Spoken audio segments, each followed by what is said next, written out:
வாடகை கார்களுக்கான கட்டணத்தை உடனடியாக தமிழக அரசு நிர்ணயம் செய்ய வேண்டும் என கார் ஓட்டுநர்கள் கோரிக்கை விடுத்துள்ளனர்.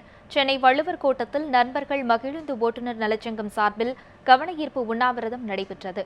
இதில் கலந்து கொண்ட ஓட்டுநர்கள் தினமும் கிடைக்கும் வருமானத்தில் 20% தனியார் வாடகை கார் நிறுவனங்களுக்கு வழங்க வேண்டும் என வலியுறுத்தப்படுவதாக புகார் தெரிவித்தனர்.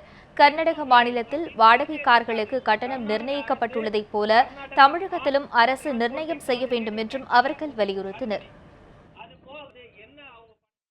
கஸ்டமரோட மொபைல்ல சார்ஜ் டவுன் ஆயிருந்தா கூட சர்சார்ஜ் வருது.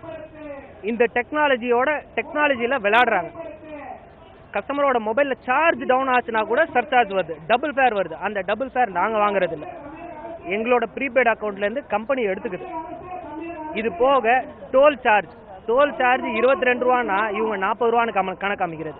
அது எங்களுக்கும் தெரியல. ஏன்னா அந்த டிஜிட்டல் மீட்டர்ல எவ்வளவு வாங்குறாங்க, என்ன பண்றாங்கன்னு எங்களுக்கே தெளிவா இல்லை. அதை தெளிவா கொடுக்கணும்ன்றது தான் எங்களோட கோரிக்கை.